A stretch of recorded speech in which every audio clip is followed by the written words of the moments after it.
Hello WhatsApp guys, কী অবস্থা সবার? কেমন আছেন? আশা করি সবাই অনেক ভালো আছেন। আজকে আমরা একটি অসাধারণ মালায়াম ভাষায় মুক্তি পেয়েছে মুভি এক্সপ্লেনেশন করতে যাচ্ছি। বন্ধুরা ঘুরতে গিয়ে বা অথবা ট্যুরে গিয়ে অনেকেই আবার বিপদে আপদে পড়েছেন। এরকম একটি সত্য ঘটনা অবলম্বনে এই মুভিটি করা হয়েছে। মুভির নাম হচ্ছে মঞ্জু মিল বয়। আজকে আমি আপনাদের সামনে এই যে মঞ্জুমিল বয় মালায়াম ভাষায় মুক্তি পেয়েছে, পুরো একটা হিট ছবি 2024 সালে। এটা একটি অসাধারণ মুভি বলা যেতে পারে এবং এই সিনেমাটিতে সত্য ঘটনা অবলম্বনে করা হয়েছে। আমি মুভিটি দেখে আমার কাছে অসাধারণ লেগেছিল। আপনাদের কাছে অবশ্যই মুভিটা ভালো লাগবে। যাই হোক, মুভির শুরু করা যাক। আর ইনস্টাগ্রাম ড্রাইভারকে জিজ্ঞাসা করা শুরু করে, আজকাল দেখা যাচ্ছে না কেন ভাই? ড্রাইভার বলতে থাকে, আরে কিছু না ভাই, এখন ওয়েলিং সিজন, আপনি একটু ব্যস্ত। এভাবে কথা বলার সময় হাতটা ধরে আছি পরিষ্কার করার জন্য একটি ছোট সংবাদপত্র তার হাতে নেয় এবং এই খবরের কাগজ। এই চালক টুকরো দেখে হতবাক। সে গিয়ে এই হোটেলের লোককে বলে, ভাই এখানে কি লেখা আছে পড়ুন। আমি আপনাকে বলি, সেই লোকটি এই খবরটি পড়তে চলেছে। তারপরেও শখ থেকেই যায়। এই ড্রাইভার দ্রুত সেই ওয়ালিনিয়াস চার্টে গেলেন। ঠিক আছে, প্রসাদের দ্বিতীয় দৃশ্য যেতে শুরু করে। বন্ধুর বিয়েতে নামে একটি ড্রাইভার। আমরা এই বিয়েতে যাই। মঞ্জু মিলা, ছেলেদের দেখা মানে আসল মঞ্জুর সাথে সাথে দেখা। কোনো গ্রামের নাম থাকলেই তাদের দলে দলে অন্য গ্রামের মানুষ, ভাই ভাই, মোট 12 জন। এই লোকগুলোকে মনমাল ছেলে বলে ডাকতে থাকুন। খরচের পর সেই চালক প্রসাদ মাজম সুদীপের সাথে দেখা হয়। বয়েজের একজন লোক, তার মানে দুইজনই স্কুলের সহপাঠী ছিলেন। সুদীপ প্রসাদের অনেক কথাই বলেছিল। মনে হচ্ছে কয়েকদিন পর ট্যুরে যাবে প্ল্যান করলে। প্রসাদ আপনারা সুদীপকে ভিজিটিং কার্ড দেওয়া শুরু করে। আমি সেখানে থাকলে আপনি চলে যাওয়ার সময় আমাকে কল করেন। আমার যদি একটা ফ্রি দিন থাকে তাহলে সব বলবো। আমি এটা ঘুরে দেখব। ওপারে বিয়ে খুব ভালোই যায়, আনন্দের পরিবেশ থাকে। ঠিক একই সময় মঞ্জু বিয়ে বাড়ি বাইরে একটা মিল বয় এবং অন্য গ্যাংয়ের মধ্যে একটি যুদ্ধ হচ্ছিল। মনে হচ্ছে এই দুই দল কিছু নিয়ে চিন্তিত।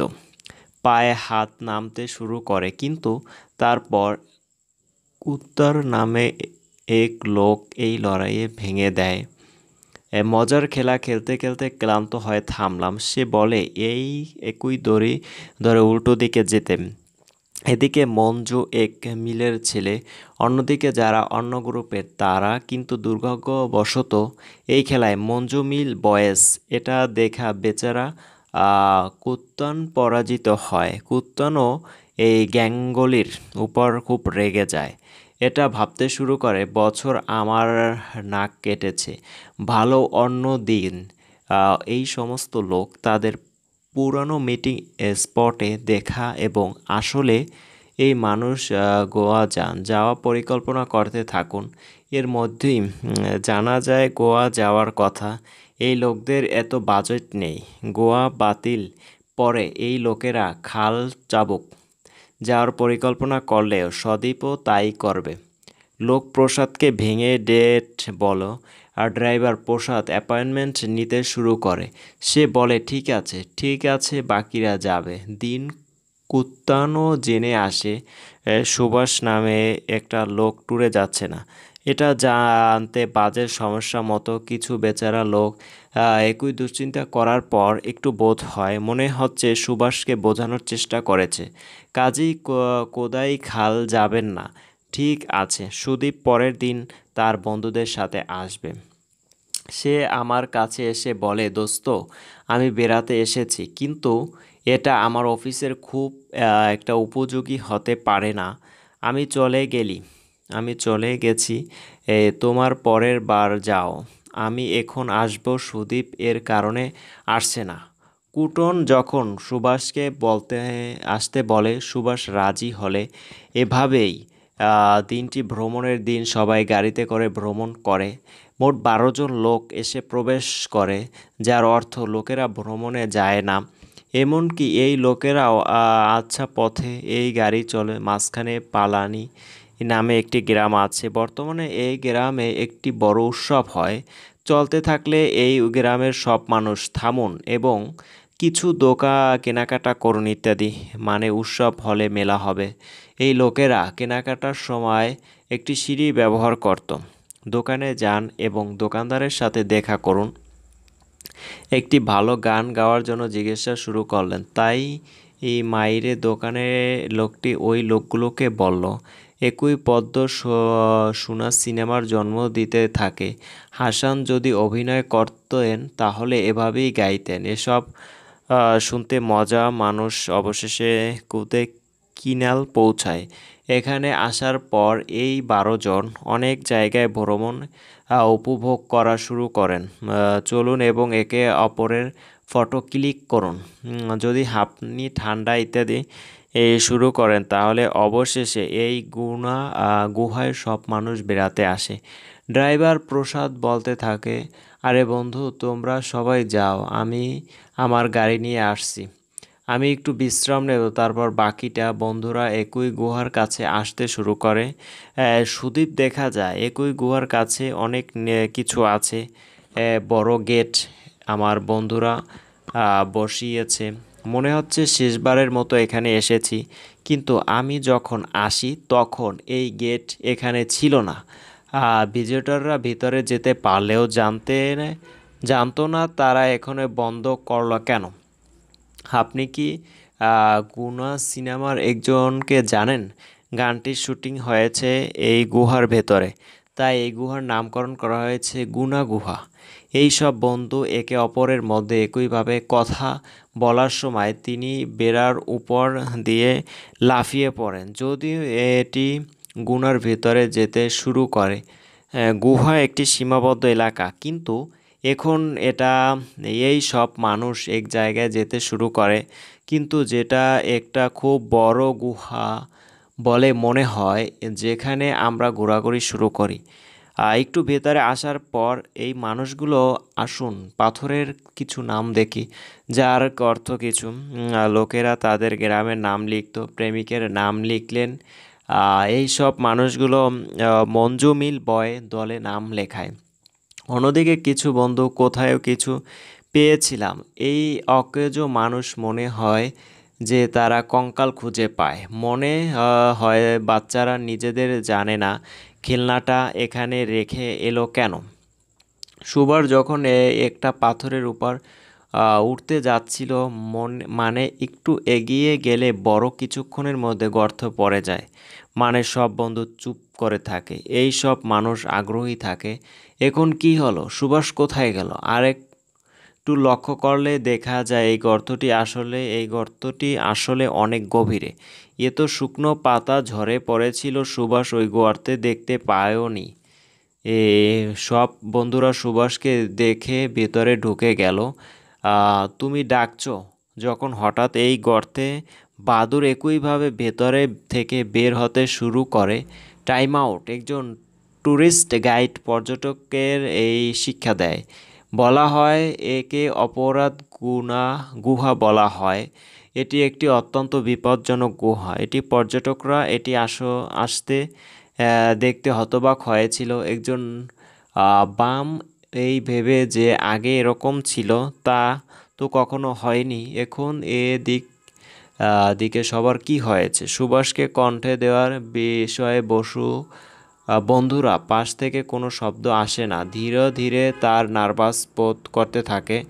মনে হচ্ছে এই লোকেরা ভেতরে ফটো ক্লিক করে এবং জুম করে। এটা করার পর আমরা দেখতে শুরু করি যে হয়তো সুভাষ দৃশ্যমান ছিল, কিন্তু অন্ধকারের কারণে এটা ফটোগুলোতে এই সময় আরও কিছু দেখা যায় না। এই গর্তের ভিতর একটা ছোট পাথর পড়তে শুরু করলে পাথর পড়ার শব্দ এই লোকেরা যদি শোনে তবে তারা কেবল আগ্রহী। যাও, কারণ এই গুহাটা এই গর্তটা খুব গভীর, অর্থাৎ শব্দ দ্বারাই অর্থ জানা যায়। যতই গভীর হোক না কেন, বন্ধুরা একে অপরের মুখ দেখে কাঁদে। মনে হচ্ছে একটা হলুদ জ্যাকেট পরা লোক এই জায়গায় আছে। এই লোকটা আসলে সেই লোক যে সমস্যার সৃষ্টি করে। এই লোকটি এই গুহায় প্রথম প্রবেশ করেছে। মঞ্জু এটা দেখে ভিতরে এসে বয়সকে দেখতে পেল, কিন্তু এখানে হলুদ জ্যাকেট এই লোকটি আসে।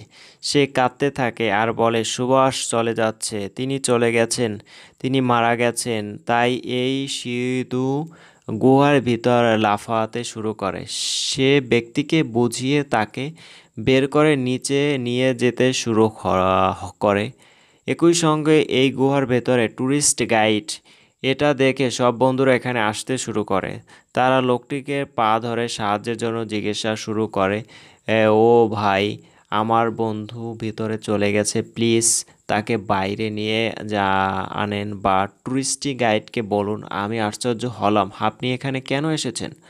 আপনার বন্ধু যদি এই গর্তে পড়ে যায়, আপনার বন্ধুদের ভুলে যান, আপনি বলছি। এ কথা শুনে বন্ধুরা সবাই বেরিয়ে আসে এবং তিক্তভাবে কাঁদতে শুরু করুন। কিন্তু ছাড়া হাল ছেড়ে না দিয়ে গুহা থেকে চার বন্ধু বেরিয়ে পড়ে এবং সাহায্যের জন্য অন্য কারো কাছে যান।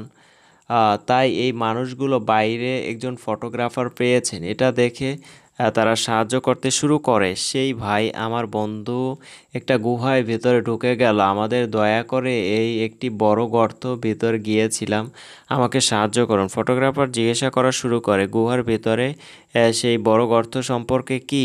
আপনি বলেছি ও মানুষ, আপনি সম্পর্কে কথা বলেছেন। লোকে কেন গেল? এখন তোমার বন্ধু ফিরে যেতে ভুলবেন, কিন্তু এখনও এর বন কর্মকর্তার কাছে হার মেনে নেয়নি। আমরা কাছে গিয়ে তাকে খুঁজতে শুরু করি। বাইরে গিয়ে আলো বলে সিধু অন্যদিকে জ্যাকেটের লোকটি সামলাতে থাকে, কারণ এই লোকটি অন্যান্য শখও রয়েছে। অন্যদিকে এই চার বন্ধু কোথায়ও বনে পাঠানো হয়েছে। কর্মকর্তাকে দেখে না গেলে এসব লোক দোকানে যায়। আসলে গুহায় প্রবেশ করতে কাছে যান আগে। এই দোকানের কাছে এই কিছু লোকদের কিছু ছিল। এই লোকেরা এই দোকানদারের কাছে থেকে এটি কিনেছিল। আমরা আমাদের সমস্যার কথা বলা শুরু করি। সে গুহার ভিতরে গিয়ে, আমার বন্ধু আর প্লিজ একটা বড় গর্তে পড়ে গেলে আমাদের সাহায্য করুন স্যার, এই বন কর্মকর্তা কোথায়? কিন্তু এই দোকানের লোকটাও এখানে থাকে।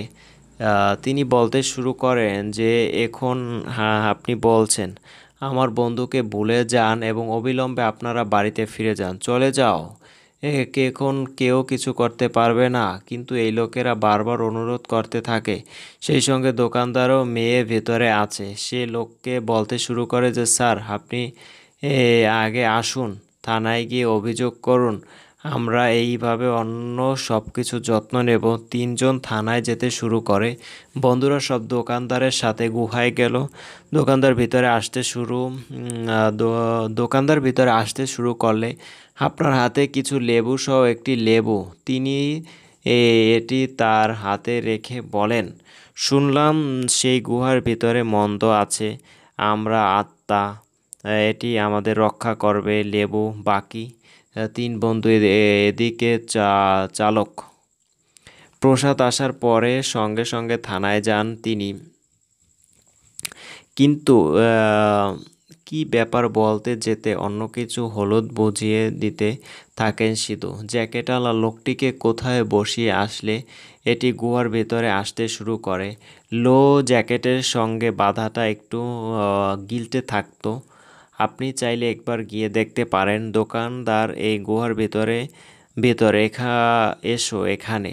সব মানুষকে একটা করে লেবু দেওয়া শুরু করে আর সেই গর্ত থেকে একটু সরে যেতে বলা হচ্ছে। কিন্তু সেই মুহূর্তে জলবায়ু পরিবর্তন কালো মেঘ নিয়ে আসে, মনে হচ্ছে প্রবল বাতাস আসছে, মনে হচ্ছে কিছুক্ষণ পর প্রবল বৃষ্টি হবে। তাই এবার প্রবল বৃষ্টি হলো, এখন বৃষ্টি শুরু হতে চলছে। এ কারণে পর্যটকরা সবাই ফিরে যেতে শুরু করে, কিন্তু হলুদ জ্যাকেট পরা লোকটি একই গুহায় রয়েছে, বাইরে এপাশে বসে কাঁদছে। ড্রাইভার প্রসাদ ও তিন বন্ধু থানায়। তবে এসে লেখকের সাথে আপনার সমস্যার কথা বলুন। বলা শুরু করা যাক। প্রথমে লেখক প্রথমে মানুষকে বকাঝকা শুরু করেন, লোকদের বকাঝকা শুরু করেন যে সে যদিও একটি সীমাবদ্ধ এলাকা, আপনি বলছেন ওখানে গেলেন কেন? ওই গর্তের কথা, মনে হচ্ছে গর্তটি শয়তানদের দ্বারা আচ্ছন্ন, একে রান্নাঘর বলা হয় কারণ সব শয়তান এখানে আমরা আমাদের খাবার রান্না করে খাই। একই সঙ্গে পাশের দোকানেদার এই গর্ত সম্পর্কে অন্য বন্ধুদের বলুন। আমি আসলে এই ব্যাখ্যা রাখা নামটি রেখেছি একে বিদেশি ব্যক্তি। অন্যদিকে তিনি হলুদ জ্যাকেট পরা লোকটিকে এই গর্তে পাওয়া গেছে। কামাল স্যারের কথা বোঝাতে থাকেন, এখানেও শুটিং করতে এই গুহাগুলো আমাদের গায়ে গুনা ক্যাপ বসানো হয়েছে। এরপর প্রায় ১৩ জন স্বতন্ত্র প্রার্থী এসেছেন, এমনকি তাদের মৃতদেহ সেই গর্তে পড়েছিল। কোনো লাশ পাওয়া যায়নি। শুনেছি ১০ বছর আগে গর্তের গভীরতা ছিল ৯,০০০ ফুট। এই গর্তে পরে কেন্দ্রীয় মন্ত্রীর ছেলেও মারা গেছে। এ সময় কেন্দ্রীয় মন্ত্রী পরে যান এবং ঘোষণা করা হলো এর কোনো ছেলে হলে হাড়ে হাড়ে আনলে তাকে ১ লক্ষ টাকা দেবে পুরস্কার। কিন্তু ধৈর্য সহকারে সেই গর্ত থেকে কেউ উঠাতে পারে না। কেন্দ্রীয় মন্ত্রীর কারণে ভেতরে যেতে পারেননি। যদিও কিছু করা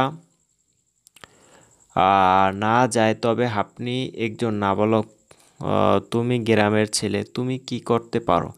আমাদের কথা শুনে এখান থেকে ফিরে যাও, ওর কথা ভুলে যাও। তোমার বন্ধুকে হয়তো আর ফিরিয়ে আনতে পারবে না, কিন্তু তারা অনেক চেষ্টা করে, আপনি একটু চেষ্টা করে দেখুন।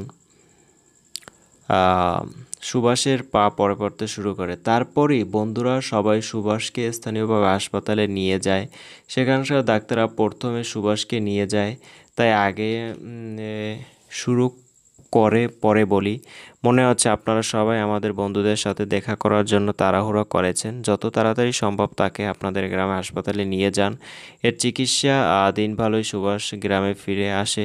তখনই মিডিয়ার লোকজন চলে আসতে শুরু করে, এসে কুটানকে জেরা করে শুরু করে। মনে হয় তিনি কুত্তান বলতে শুরু করে, জলি হাসপাতালে আমাদের ক্ষমা করুন। অনুগ্রহ করে ওই সময় যায় ইন্সপেক্টর। সে কুতানের সাথে এসে বলে যে পরের কথা, বার ট্রিপে এখানে আসবেন না বন্ধুরা। এইসব যা মানুষ তাদের গ্রামে ফিরে আসতো। সকালে সুভাষ বড় হাসপাতালে তাকে ভর্তি করে চিকিৎসা দেওয়া হচ্ছে। ধীরে ধীরে সুস্থ হতে শুরু করে। এদিকে সুভাষের মা কুতানের উপর খুব বিরক্ত হলেন, আসলে যে ঘৃণা শুরু করে। বন্ধুরা ওদের বাসায় সেটা জানায়নি কি হয়েছে সুভাষের এসব অবস্থা, সুভাষ যে এরকম গুহার ভিতর পড়ে গিয়েছিল, সব সুভাষের বন্ধুরা কেউই বাসায় জানায় নাই।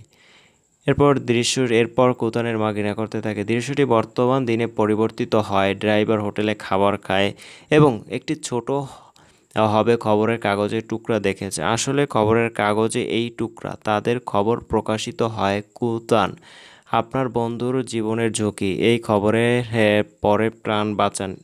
এই চালক গ্রামে যাওয়ার পর সে এই কথা বলতে থাকে। কুতান যখন এমন কীর্তি করলেন, তখন সুভাষ কুতানের মা সব গ্রামবাসীকে দিয়েছিলেন। সত্য জানার পর একজন জানতে পারে সুভাষের মা কুতানের এসে খুব দুঃখ পেলেন। সে মনে প্রাণে ক্ষমা চাইতে থাকে। সে গুহা অবশেষে ধন্যবাদ দিতে শুরু করে। ভেতরে যে বড় গর্ত বেড়া দিয়ে দেওয়া হয় যাতে কেউ আবার পদক্ষেপ না করে। একইভাবে এটি পিছলে ভিতরে পড়বে না। অ্যাডভেঞ্চার মুভি যদি এখানে শেষ হয়। অনুগ্রহ করে মুভিটি কেমন লাগছে, এক্সপ্লেনেশনটি কেমন লাগছে অবশ্যই কমেন্ট করে জানাবেন। আর যারা অলরেডি চ্যানেলটি সাবস্ক্রাইব করেছেন তাদেরকে অসংখ্য ধন্যবাদ। আর যারা এখনও চ্যানেলটি সাবস্ক্রাইব করে নাই, খুব শীঘ্রই চ্যানেলটি সাবস্ক্রাইব করে পাশেই থাকেন।